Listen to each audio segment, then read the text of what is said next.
तो केजरीवाल का क्या होगा, ये कल पता चलेगा। ईडी की पूछताछ को लेकर देश में बयानों की बमबारी हो रही है। वहीं गाजा पट्टी में इजरायल की बमबारी जारी है। इजरायल ने अब रिफ्यूजी कैंप्स को भी निशाने पर ले लिया है। आखिर जिन जगहों पर लोग पनाह लिए हुए थे, उन ठिकानों को इजरायल ने निशाना क्यों बनाया? ऐसा करके आखिर इजरायल ने क्या हासिल कर लिया?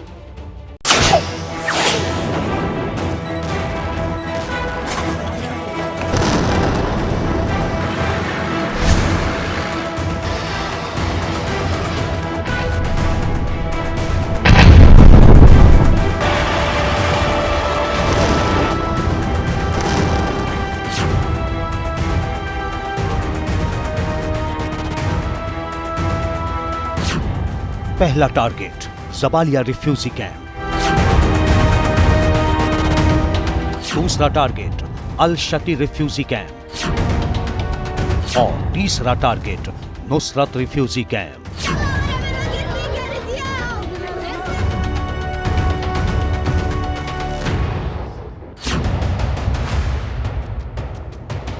इजराइल ने एक के बाद एक 3 शरणार्थी कैंपों पर अंधाधुंध बम वर्षा करके पूरी गाजा पट्टी को दहला दिया।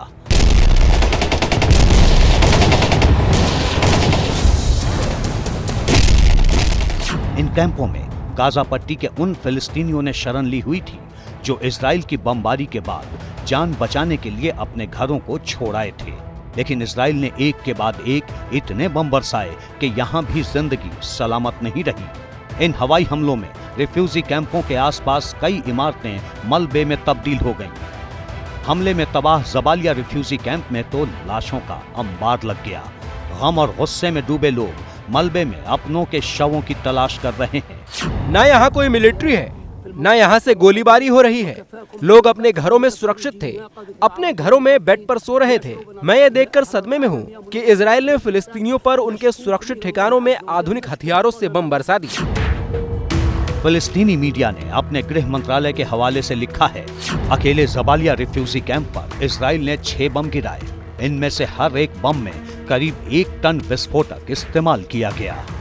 गाजा पट्टी में इन तीनों रिफ्यूजी कैंपों पर इजरायली हमले में कितने लोग मारे गए हैं, इसे लेकर अलग अलग दावे सामने आ रहे हैं। लेकिन बदहवास लोग इमारतों के मलबे में अपनों के शव ढूंढ रहे हैं।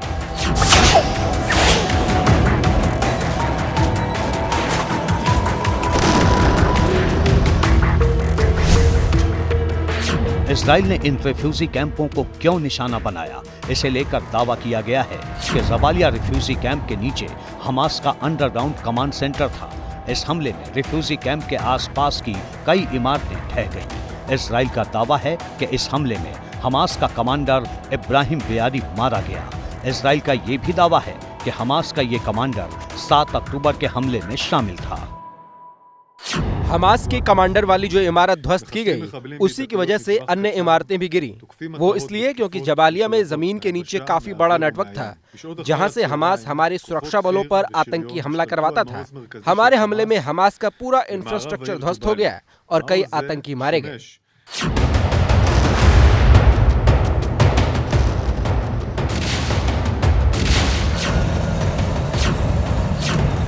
इस बीच इजराइल की सेना तबाह हुए गाजा के एक हिस्से में दाखिल हो गई। ये टुकड़ी टैंक और बख्तरबंद गाड़ियां लेकर घुसी।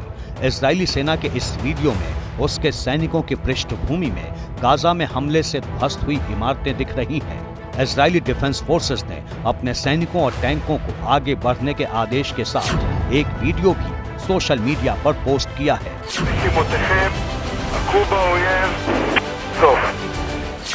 इस बीच इजराइल ने उत्तरी गाजा में सिलसिलेवार एयर स्ट्राइक जारी रखी है।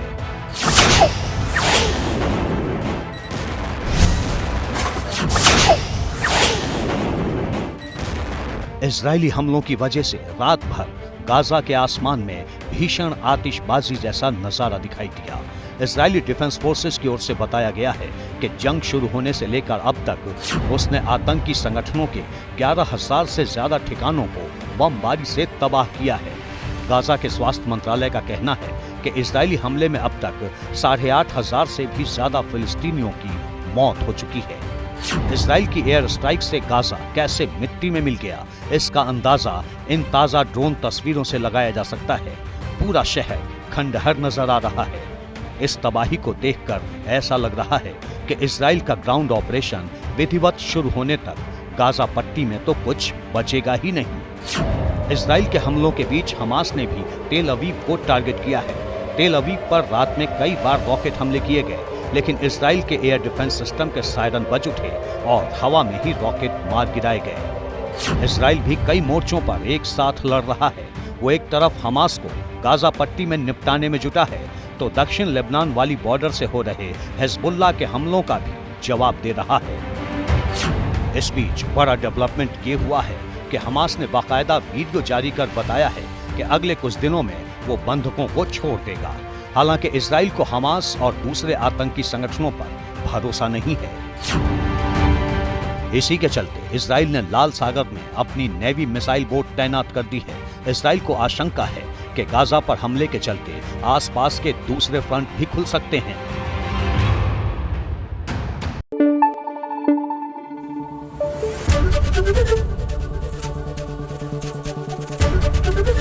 एबीपी न्यूज आपको रखे आगे।